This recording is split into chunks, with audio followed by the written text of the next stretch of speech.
বিরতির পর স্বাগত। ইতিমধ্যে উৎসব মরশুম চলছে, কিন্তু এই উৎসব মরশুমেও রাজ্যে গাঁজা পাচার অব্যাহত রয়েছে।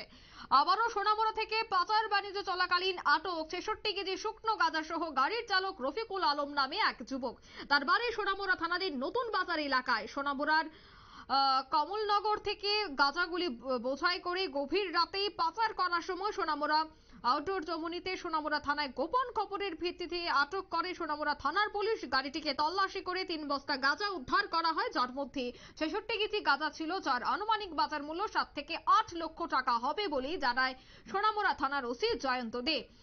যে গাড়িটিকে আটক করা হয়েছে তার নম্বর হচ্ছে TR01BZ0653। সোনামুড়া থানার ওসি জানাচ্ছেন যে এই ধরনের অভিযান আগামী দিনেও জারি থাকবে। তবে গভীর রাতে সোনামুড়া মহকুমায় যে সমস্ত গাড়িগুলি চলাচল করে সমস্ত গাড়িগুলিতেই কিন্তু যথেষ্ট সন্দেহজনক, তার মধ্যে কিছু কিছুতে আটক করা হলে সেখানেই ধরা পড়ে বেশ কিছু নেশা সামগ্রী। সেই বিষয়ে পুলিশ আধিকারিকের বক্তব্য শোনাচ্ছি। টাটা পাঁচ গাড়ি, যার নম্বর TR01BZ0653। সেই গাড়িটা আমাদের কাছে খবর ছিল কমলনগরের সাইড থেকে আমাদের রবীন্দ্রনগর হয়ে ধনপুরে দিয়ে যাওয়ার হয়। তো ওই গাড়িতে কন্ট্রাব্যান্ড আইটেমস থাকতে পারে। সেই খবর মোতাবেক আমাদের ইন্সপেক্টর বিপ্লব দেববর্মা, সাব ইন্সপেক্টর শিবানী দেববর্মা, সঙ্গে পিএস স্টাফ এবং এক্সিকিউটিভ ম্যাজিস্ট্রেট সহকারে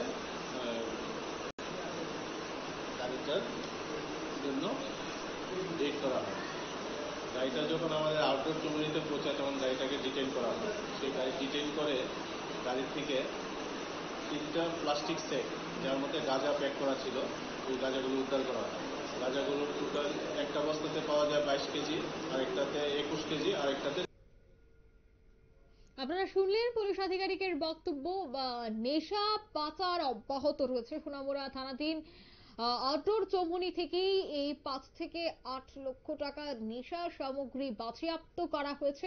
এখন দেখার বিষয় যে অভিযুক্ত অর্থাৎ যে গাড়ি চালককে গ্রেফতার করা হয়েছে তার বিরুদ্ধে কি ধরনের পদক্ষেপ গ্রহণ করা হয়। অন্যদিকে এই ঘটনার সাথে যে অভিযুক্ত কারা কারা যুক্ত রয়েছে, কাদের মারফত এই রাজ্য থেকে বহিরাজ্যে গাঁজা পাচার হতো, সমস্তটা বিষয় কিন্তু পুলিশি তদন্তে বেরিয়ে আসবে। এই মুহূর্তে নিয়ে নিচ্ছে ছোট্ট একটি বিজ্ঞাপন বিরতি, সঙ্গে থাকুন।